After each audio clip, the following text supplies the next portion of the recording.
Hello everyone and welcome to the Edmonds Racing Preview Show. We're back here at the Perch. Trent's flying the flag for the team. Toby's on the road to Rocky with some Rocky Carnival contenders, I guess, as the 2-week carnival gets underway. Yep. And bit of noise this morning, mate, bit of activity here at the Perch, and more activity than there was Wednesday night, I guess, for the Blues. Quickly touch on that. The less said, the better. New coach next year and playing players in their positions and picking form players. I think if that's one thing that Take out of it. there's a lot of carry on in New South Wales about picking combinations and this and that and the other, and that, I don't know, Queensland have had that immortal side, you know, for 10 years or so, but they pick the best players in the best positions. We're sticking with combinations and we get dusted every year. So anyway, new coach, best players, best positions, and playing players in their positions. That's all I've got to say about that. Fair call. Move on. Coach Trent. Speaking of coaches, your mate Desi Hasler moving up to the Titans, so you might be able to, your old Manly hero, you might be able to get him involved in a horse. Yeah, maybe. The mad scientist. The mad scientist. Fitting into the relaxed Gold Coast lifestyle, Desi. Yes, the bouffant flowing hair and yeah. Good luck to him. All right, let's get on to the racing front. As we said, Toby's en route to Rocky as we speak with several runners. But Saturday gets us underway here on the Poly. Maroon Magic, looking to follow in the footsteps of the Queenslanders from Wednesday night, does also have an option at Moolumbar on Sunday. But better than her last run.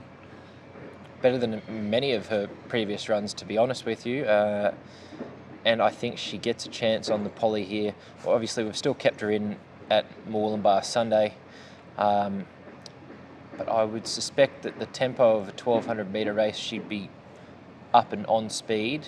And that suits the profile of this track. She trains here every day, so no real excuses.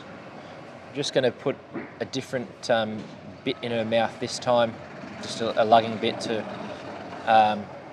she wants to do things wrong. She gets in and then gets out, and hopefully just a change of bridle, change of bit in the mouth helps her out enough to make her go straight. And if she does everything right, there's no reason why she can't bounce back. She's been very disappointing, as we all know. So because she's got ability. She's got enough ability, especially to be winning a race like that. But Sunshine Coast the other day, she was ordinary. 2+ said that she travelled okay, and then when he popped her out, she's wanting to lug off and sort of was gone as soon as he asked for an effort. So I would think that if she gets her own way tomorrow, or is prominent and just in a good rhythm, then you'll see her race a lot better than how she performed at her last couple, that's for sure. I'm tipping a bounce back. I would be very disappointed if she can't bounce back to form. Then where do we go with her? Yeah, sure. Okay, well, fingers crossed that lugging bit does the trick. Yep. And good luck to the Queensland Rogues with Maroon Magic. First starter, Fulham, makes her debut, representing the family here. 5-year-old better than ready mare, so obviously been patient with her, but the trials have looked pretty good. Might see a different set of silks. They're actually my colours. I pull rank. Oh. And done a Swifty, change the silks over on Racing Australia. Sorry, Toby.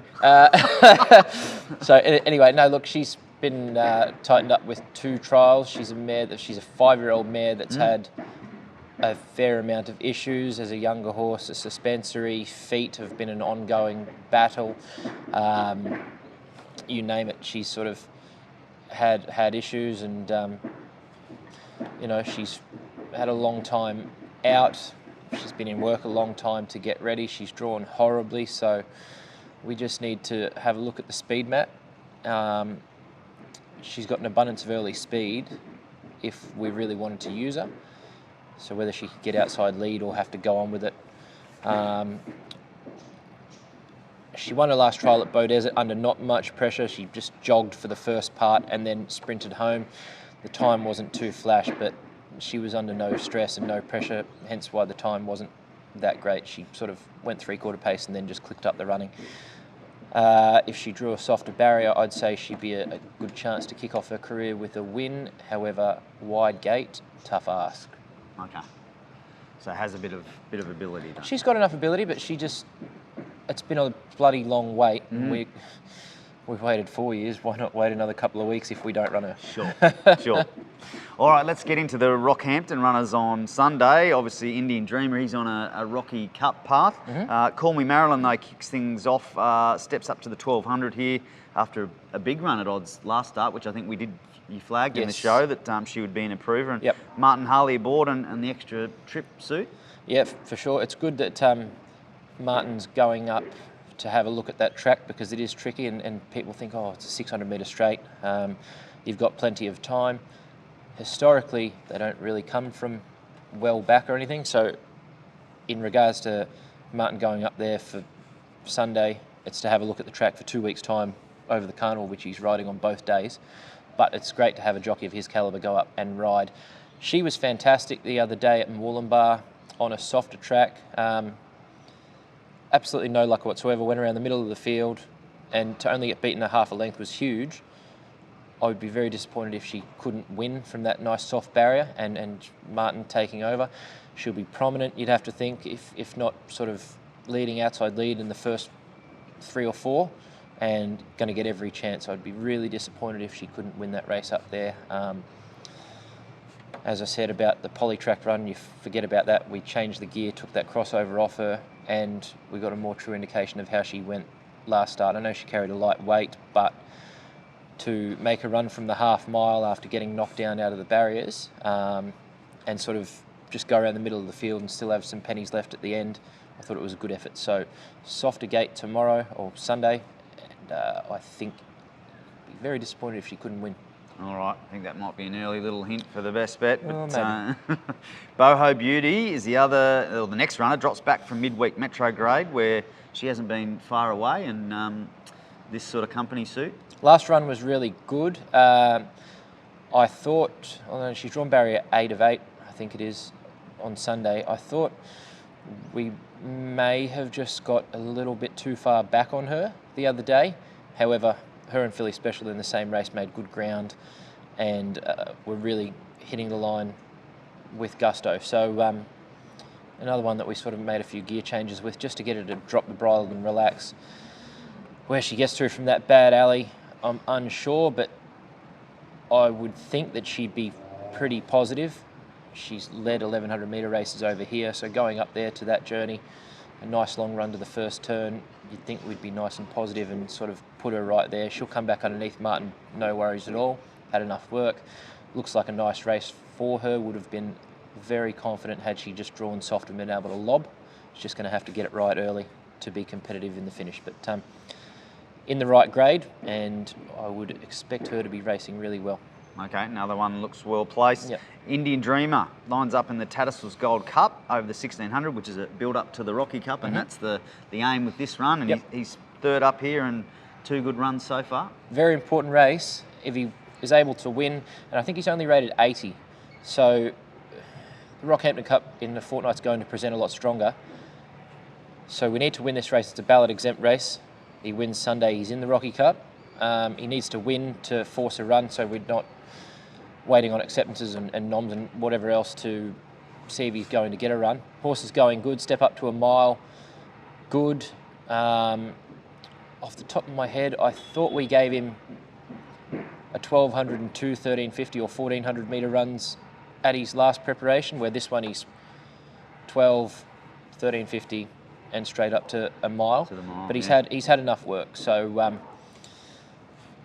that track should suit him down to the ground. Martin actually gets him out of the gates really well, and he seems to have stopped all of that poor barrier manners, or just got some leg speed underneath him, which is good. It'll enable him to be as close as he can be in good comfort, and that big long Rockhampton straight will suit a horse like him. Like, he races really well at Eagle Farm, so you wouldn't think that Rockhampton would hold any fears. Just go through his gears nicely and get to his top at the right time. It's a good race. Master Jamie's, I think you could ride Master Jamie at the weight he's got, 67.5. I don't know about that one. But he's obviously a class runner and deserves that weight. But our guy's going to be right there. The speed with Master Jamie in the field, you know how he's going to race, bang straight to the front and try and run him into the ground. Whether he can do that with that massive weight, remains to be seen, but I think that'll give our horse a chance to get into a good rhythm, camp off a hot speed, down the middle, bang. I'll be expecting him to race well. As I said, third up at 2:1600 might be a bit of a concern the last 100 metres, but it just looks like a lovely setup for him. Soft gate, everything points to him racing really well. So happy with all three of those going up there. In particular, him and Call Me Marilyn. They've both, they're both in a really good race for them. Very good. Yeah, well, it could be a big day for the team if all things go well at Rocky on Sunday. We're not driving the float all the way up there to come home with a loser, Adam. Yes, yes. Well, you've done it well in the past, Yes. successfully with the targeting this Luckily, carnival. yes. So, and then while Tobe's representing there, you'll be representing Moolumbar Sunday. Another debutante steps out here in Bonnie Gigi, 3-year-old Hassan filly, and has had 3 trials this time around, four trials in total. So a bit of trial experience and has looked pretty good in those. She has. Thought the last one was maybe a little bit plain, but we'd been a bit soft on her in between trials, so she needed the hit out and she got tired late. She's drawn 17, which is horrendous. Would have loved to have seen her drawn soft. She's one that we want to snag, ride steady, let the speed go and hit the line, because she's wanted to get it over and done with. And I remember last preparation, Andrew Mallion rode her in a trial and rode her steady, come down the middle of the track, and she gave him a toweling. She trialled beautifully, and if we can replicate that, just get her to drop the bridle and relax well, get into a good rhythm, she'll be hitting the line really hard. But we just need to wait and see whether we run. She's in the same boat as Fulham. They've both sort of had a fair bit of work and trialling and jumping out and whatever. And then they've come and drawn crappy gates. So need to have a look at how the race is going to play out. Love to try and just get some cover with her and then build into the race at the right time. She'll be really hitting the line. I think if she switches off early, we'll see a really good acceleration late. Just a matter of that tight turning track, whether she's going to be too far off them to win. I know that she's going to hit the line really hard. So good each way chance without being too crazy about her, because she's starting from the cane field. Sure, Yep. sure. Literally. Honestly, she is. Yeah. All right, well, they're the runners. Best bets time. We'll see if Toby can send through something. No joy for the pair of you last week, so both -100 off the tallies. The filly special's off to the breeding barn. She unfortunately bled for the second time, so that sucked. But anyway, she's going to make a nice mother. I'm Invincible mare. Yeah. Best bet for this week. Mm-hmm. Got a few chances. Tick, tick. No, I'm going to go. I'm going to go Indian Dreamer. Oh, is it? Yeah, even though I would have liked to have had one more run with him leading into the mile, I think it's just going to be a perfect race for him, and he can get the job done for us and the Lucky Clover boys back in Rockhampton. Well, that'll be a good result Yeah. for all involved. We'll do our best to put Toby's best bet if he's going to play the game. He's going to be this back week. in range, yeah. Yeah. And that about wraps us up. So good luck over the weekend. Hopefully it's a good weekend for all involved. Need a bit, and 2024, the year of the New South Wales Blues. Have a good weekend, everyone.